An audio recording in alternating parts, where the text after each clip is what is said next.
Kasus 1. Bayangkan jika Anda adalah seorang guru matematika di kelas 7. Saat ini Anda hendak menyampaikan materi mengenai matematika sosial, yakni mencari nilai rata-rata atau mean. Untuk memudahkan peserta didik dalam memahami pembelajaran, Anda mencoba untuk membuat urutan atau langkah-langkah yang perlu diikuti oleh peserta didik agar dapat mencari nilai rata-rata pada sebuah soal. Anda meminta kepada peserta didik untuk mengerjakan soal yang Anda berikan. Hasilnya, peserta didik mampu mengerjakan dengan benar, sesuai dengan langkah yang telah Anda siapkan.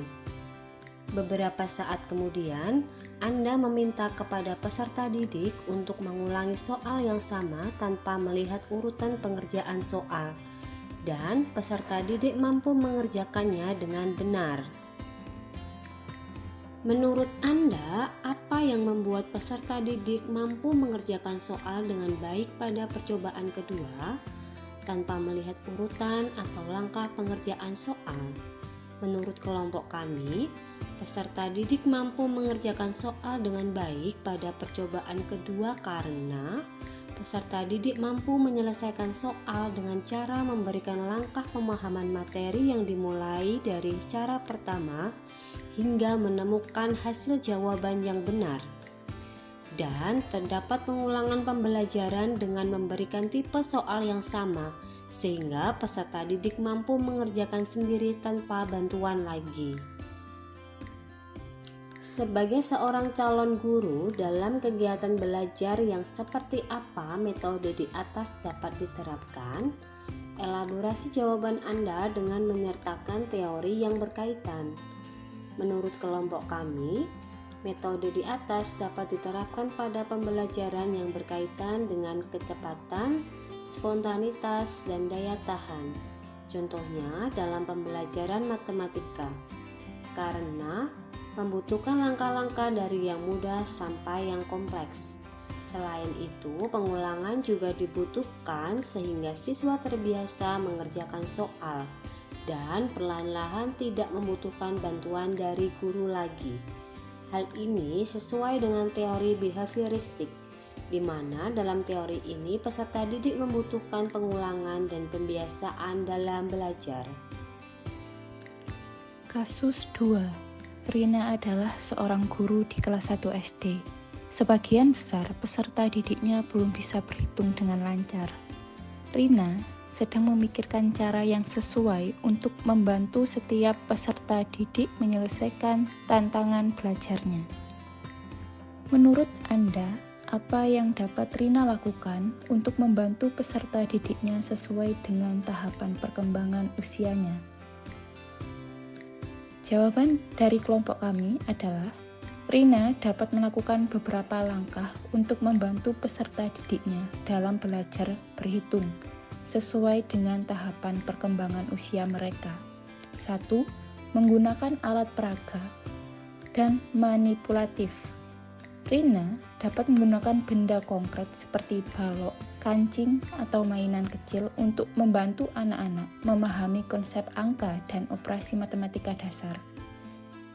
Alat peraga ini membantu anak-anak memahami konsep abstrak dengan cara konkret. Kedua, pembelajaran melalui permainan. Rina dapat mengintegrasikan permainan yang melibatkan berhitung seperti ular tangga atau permainan kartu. Permainan ini dapat membuat belajar berhitung menjadi menyenangkan dan menarik bagi anak-anak. Ketiga, menggabungkan aktivitas fisik. Rina dapat mengadakan aktivitas fisik yang melibatkan berhitung, seperti melompat sambil berhitung atau berjalan maju mundur sambil mengucapkan angka. Aktivitas ini membantu anak-anak menggabungkan gerakan fisik dengan belajar berhitung yang dapat meningkatkan pemahaman mereka. Keempat, pembelajaran kontekstual. Rina dapat mengaitkan pelajaran berhitung dengan situasi nyata yang dialami anak-anak, seperti menghitung buah saat makan siang atau jumlah langkah menuju tempat tertentu. Ini membantu anak-anak melihat relevansi berhitung dalam kehidupan sehari-hari. Kelima, Rina dapat membagi anak-anak dalam kelompok kecil untuk belajar berhitung bersama-sama.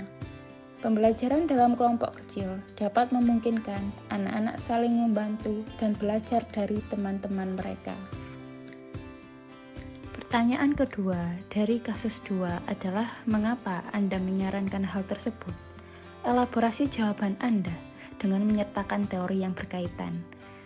Kami menyarankan langkah-langkah tersebut karena anak-anak pada usia kelas 1 SD berada dalam tahap perkembangan kognitif yang disebut tahap praoperasional.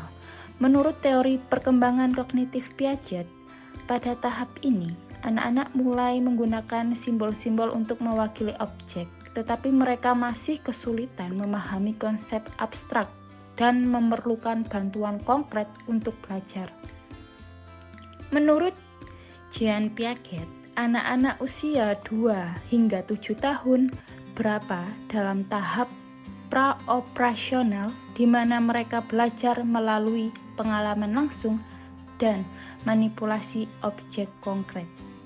Alat peraga dan manipulatif sangat penting dalam membantu anak-anak memahami konsep matematika dasar karena mereka masih bergantung pada objek konkret untuk belajar.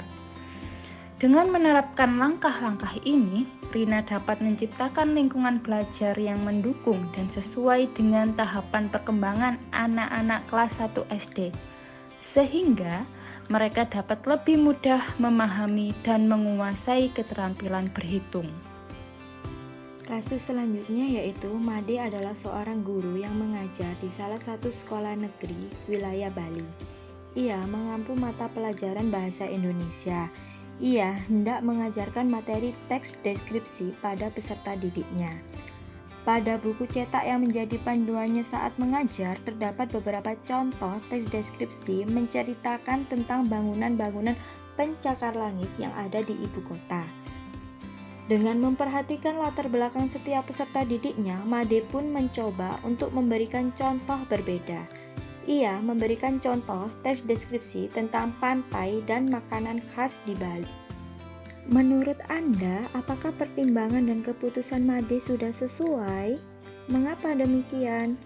Menurut kelompok kami, pertimbangan dan keputusan Made sudah sesuai karena Made memberikan materi sesuai dengan konteks lokal dan sesuai dengan kebutuhan siswa dengan latar belakang peserta didiknya.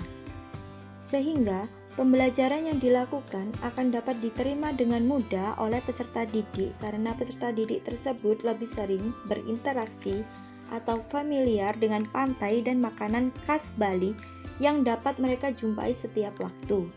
Mereka akan lebih mudah untuk menggambarkan atau menjelaskan sesuatu dengan lebih detail serta lebih memahami tentang kekayaan yang dimiliki oleh daerahnya. Prinsip apa yang Made gunakan dalam kasus tersebut? Elaborasi jawaban Anda dengan menyertakan teori yang berkaitan. Pada pembelajaran yang diterapkan Made, ia menggunakan prinsip contextual learning. Menurut Burns dan Erikson dalam Ramdhani tahun 2018 halaman 4, model pembelajaran kontekstual adalah konsep belajar yang membantu guru mengaitkan antara materi yang diajarkan di sekolah dengan situasi dunia nyata siswa dan mendorong siswa membuat hubungan antara pengetahuan yang dimiliki dengan penerapan dalam kehidupan mereka sebagai anggota keluarga dan masyarakat. Sehingga dengan penerapan model pembelajaran kontekstual ini, peserta didik diharapkan dapat lebih mudah memahami materi yang disampaikan karena sesuai dengan pengalaman mereka dan pembelajaran dapat lebih bermakna. Hal ini sesuai dengan teori konstruktivisme, di mana pada teori ini pengetahuan tidak dapat ditransfer tetapi dibangun sendiri oleh individu tersebut. Karena skemata pada masing-masing individu itu berbeda. Individu mempunyai persepsi, pengetahuan, pengalaman, serta keyakinan yang berbeda-beda antara individu satu dengan individu yang lainnya.